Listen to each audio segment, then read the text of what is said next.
Guinness. Coming out of the exam hall, Robin knew one thing for certain. He'd fucked it. He'd fucked it big time. 3 years of French down the drain, but it was fine. C'est la vie. That's life. He didn't have time to worry about it anyway. He had another one in an hour's time. Others might have took that precious little time to cram in some last minute revision, but not Robin. He knew there wasn't much point now. If he was going to pass, he was going to pass, and if he was going to fail, he was going to fail. He decided he'd just go down to the Union for a pint. Well, two. One to drown his sorrows, and the other for Dutch courage. He headed down University Avenue towards the Glasgow Union. He never usually drank there. It was always full of private school pricks and rugby lads, though the two often went hand in hand. But time wasn't on his side, so the dreaded GUU it was. He rocked up to the bar and ordered 2 pints of Guinness and a bag of nuts for his tea.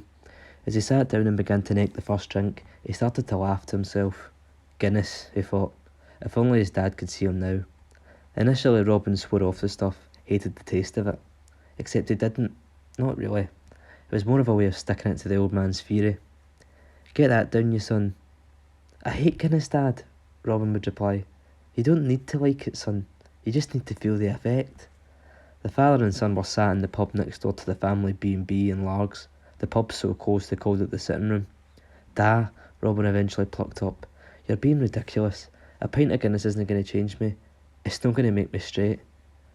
As Robin laughed at the thought of his dad, the old bastard, his train of thought was interrupted by a group of lads in the corner. Oh, for fuck's sake, Robin thought to himself. It's that lot. By that lot, Robin referred to the union president and his lapdogs. There's come into a bit of publicity recently for their recent comments over the Union's Gay Society's attempts to officially affiliate with the union. As Robin picked out Vince Gallagher, the union president, and his snooty pal Liam Fox, he reread his lovely quote to the paper.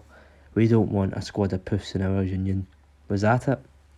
Checking the time, Robin decided he'd better get going to that exam, but that second pint of Guinness of his was still sitting there on the table.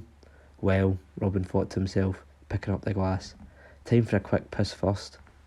Emerging from the toilet a minute or two later, he sat the pint back on the bar and asked the girl behind it to take over to Vince as a way of thanks. Thanks for what? The lassie asked. Oh, don't worry, he'll know. Just make sure he gets it. Robin burst out the doors of the union and headed for his exam. Turned out he wasn't going to need that second pint for Dutch courage after all.